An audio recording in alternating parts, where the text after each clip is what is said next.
জামিয়া মালিকিয়া মোল্লাপুর মাদ্রাসার ৫ তলা ভিত বিশিষ্ট নতুন ভবনের ভিত্তিপ্রস্তর স্থাপন করা হয়েছে। শনিবার সকালে ভিত্তিপ্রস্তর স্থাপন কাজের উদ্বোধন করেন জামিয়া মাদানিয়া আঙ্গুরা মোহাম্মদপুরের মহাপরিচালক শায়খ জিয়া উদ্দিন।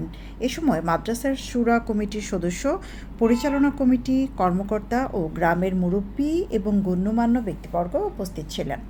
এর আগে মাদ্রাসা হলরুমে মাদ্রাসার নবগঠিত পরিচালনা কমিটি ও শুরা কমিটি ঘোষণা এবং পরিচিতি সভা অনুষ্ঠিত হয়। পরিচালনা কমিটির সভাপতি হাজী নাজমুল হক এর সভাপতিত্বে ও সাধারণ সম্পাদক ওহিদুল আলমের পরিচালনায় অনুষ্ঠানে প্রধান অতিথির বক্তব্য রাখেন আজাদ দ্বীনে এদারায়ে তালিমের সভাপতি শায়খ জিয়া উদ্দিন। এ সময় তিনি বলেন, আন্তর্জাতিক অঙ্গনে কওমি মাদ্রাসার হাফেজ ছাত্রদের সাফল্য অনুকরণীয়। বিশ্বের দরবারে বাংলাদেশের নাম সুউচ্চ করেছেন কওমি মাদ্রাসা পড়ুয়া শিক্ষার্থীরা। দ্বীনী প্রতিষ্ঠানের প্রসারে সকলকে এগিয়ে আসা উচিত। খুশি লাগের আপনারা উপস্থিতি, আপনারা এই মালিকিয়া মাদ্রাসার যে দিল দিয়া মোহব্বত করেন, আপনারা উপস্থিতিও বুঝার যে আপনারা এই মাদ্রাসার মোহব্বত করেন। যেহেতু মোহব্বত করেন, দিল দিয়া মোহব্বত করেন, আশা রাখি আল্লাহ তাআলা এই মাদ্রাসারে বড় এক মাদ্রাসা বানাইব। আপনার এই মাদ্রাসাটা হইল কওমি মাদ্রাসা। ১,০০০, ২,০০০, ১০,০০০, ৫,০০০ আগেও দিছেন, আইজও দিবা। এই কওমি মাদ্রাসার পড়ুয়া বর্তমানে এটার ইমুল্লা বেটায় খাইব কিলা, বাঁচব কিলা, এটা খাইব, খাওয়াইব, এই বিষয়ে এখন আর রয়েছে না।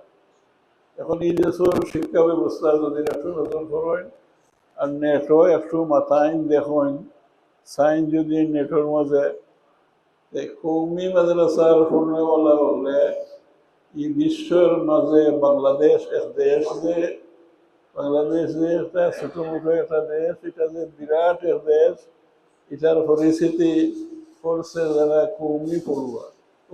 অনুষ্ঠানে বক্তব্য রাখেন মাদ্রাসার প্রতিষ্ঠাতা সদস্য ও সাবেক সভাপতি দেলোয়ার হোসেন ও শুরা সদস্য ডাক্তার মাহবুবুল হক সুজা ও মাদ্রাসার মুহতামিম মাওলানা আবদুল্লাহ আল মামুন। অনুষ্ঠানের শুরুতে কোরআন তেলাওয়াত করেন মাদ্রাসার শিক্ষার্থী আসাদুল হক এহসান। মাদ্রাসার নির্বাহী পরিষদ ও শুরা কমিটির মতামতের ভিত্তিতে ৩ বছর মেয়াদী মাদ্রাসা ব্যবস্থাপনা কমিটি গঠন করা হয়। কমিটিতে সভাপতি পদে পুনরায় হাজী নাজমুল হক ও সাধারণ সম্পাদক পদে ওহিদুল আলমকে মনোনীত করা হয়। এছাড়া সহসভাপতি পদে আকমুল হোসেন তাপাদার ও আব্দুস সালাম মতলিব, সহ সাধারণ সম্পাদক মাওলানা আবদুল্লাহ আল মামুন, কোষাধ্যক্ষ ওহিদুল ইসলাম লিমন, প্রচার ও প্রকাশনা সম্পাদক এবাদুর রহমান, সদস্য এখলাসুর রহমান চুনু, হারুন আহমদ, আফজাল আহমদ তাপাদার, আব্দুর রহমান আফজল, মোহাম্মদ আফতাব হোসেন ও সালেহ আহমদ। এ সময় মাদ্রাসার উপদেষ্টা কমিটি ও পরিচালনা পর্ষদের দায়িত্বশীলরা নতুন ভবন নির্মাণে প্রবাসী ও বিত্তবানদের সহযোগিতা কামনা করেন। দেশে বিদেশে সবের সহযোগিতা হবে, এইটা একটা বিল্ডিং লাগি এমন কোনো কঠিন কোনো জিনিস নাই, কিন্তু দেশের লাগি একটা বড় জিনিস হয়ে যাব। কিন্তু প্রবাসী সবাই যদি আপনারা সহযোগিতা করি আমরা, তাহলে একটা এমন কোনো বড় বিল্ডিং নাই। আল্লাহ আপনারা জান মাল তো নতুন সময়ের মাধ্যমে বরকত দিত, আমরা ওখানে জো করিয়া আর ইলে একটা দিনী প্রতিষ্ঠানের দিয়ে সহযোগিতা করিয়া তুই যান কিয়ামত পর্যন্ত একটা নাজাতের জরিয়া হিসাবে এইটা কাজ করব।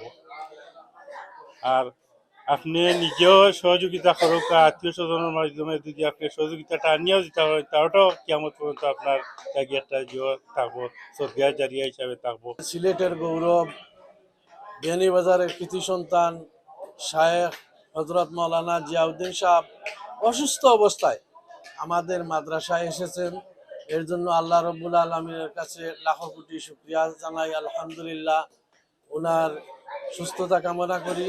উনি আমাদের নতুন এই বিল্ডিংয়ের ভিত্তি স্থাপন করেছেন এবং আমাদের উভয় কমিটি, শুরা কমিটি এবং কার্যকরী কমিটি যে হয়েছে এটাও শুনেছেন। উনি আমাদেরকে অনেক কিছু অ্যাডভাইস করেছেন এবং দোয়া করেছেন। জামিয়া মালিকিয়া আমাদের জন্য একটা নাজাতের উসিলা। সেখানে ২৪ ঘন্টা কুরআন হাদিস পড়া হয়। আপনারা দেশি বিদেশি ভাইরা সব সময় যেভাবে মোল্লাপুর জামিয়া মালিকিয়াকে সাহায্য সহযোগিতা করেছেন এইভাবে সাহায্য সহযোগিতা করবেন। এখন আমরা ভবনের সংকট হিসাবে আমরা আমরা যে মসজিদ আর লতিফ চাচার বিল্ডিং এর মাঝখানে একটা টিন শেড ঘর আছিল, আপনারা যারা আইসেন দেখছেন, এটারে আমরা বাঙ্গিয়া ওটারে পাঁচতলা ভবন করার লাগি আমরা আজ আজকে আরম্ভ করছি। আপনারা দোয়া করতাম, বিশেষ করে প্রবাসী হলোর অর্থায়নে এই মাদ্রাসার যত বিল্ডিং বা এই পর্যন্ত মাদ্রাসা যতটুকু কাজ হয়েছে বেশিরভাগই অবদান প্রবাসী হলর। আমরা বিশেষ করে প্রবাসী হলের লগে দোয়া করি, আল্লাহ তাদের সুস্থ রাখক্কা, সুন্দর রাখক্কা এবং হালাল রুজির মাঝে বরকত দেখা। আমরা আজকে যে এই ভবন উদ্বোধন করা হইল, ফাউন্ডেশন দেওয়া হইল, এটার একতলার খরচ আনুমানিক ধরা হয়েছে, আমরা ইঞ্জিনিয়ার সাহেব হিসাব করাইছি প্রায় 30 লক্ষ টাকা। এই 30 লক্ষ টাকার মাঝে বেশিরভাগ প্রবাসী অবস্থান আমরা কালেকশন করিয়া আমরা কাম আরম্ভ করে দিছি। পুরোর যে তালাগুলা 2 তালা তো আরম্ভ করিয়া আমরা একটা হিসাব করছি ইঞ্জিনিয়ার সাহেবরে দিয়া, প্রায় এখন রুমও 5,50,000 টাকা করে লাগবো। তো আমরা আশা করবো যারা এই বক্তব্য শুনবা বা দেখবা বা আমরাও ব্যক্তিগতভাবে যারা পরিচিত তারা যোগাযোগ করবো, আপনারা সাহায্যের হাত বাড়াইবা এবং অতীতের ন্যায় আগামীতেও এই বিল্ডিং গুলা পুরা হওয়ার লাগে বিল্ডিংটা আপনারা মার নামে অথবা বাবার নামে অথবা নিজের নামে একটা রুম, যদি একটা রুম কিছু বাইতে দিলাই মরিতে দিলাই তাহলে আমরা এই 5 তালা ওইতে খুব সময় লাগতো না। দেশে এবং প্রবাসী যারা এই এলাকার দিনদরদি মুসলমান ভাই বোনদের কাছে আকুল আবেদন জানাবো, জামিয়া মালিকিয়া মোল্লাপুর মাদ্রাসায় পূর্বের ন্যায় আপনাদের ধারাবাহিক সহযোগিতা অব্যাহত রাখবেন এবং এই মাদ্রাসা শিক্ষা ব্যবস্থা যাতে সুষ্ঠু সুন্দরভাবে পরিচালিত হয় আপনাদের সর্বাঙ্গীন সহযোগিতা মতামত প্রদান করবেন। অনুষ্ঠানে দোয়া পরিচালনা করেন জামিয়া মাদানিয়া আঙ্গুরা মোহাম্মদপুরের পরিচালক শায়খ জিয়াউদ্দিন। সৈয়দা আখি হক, এবিটিভি।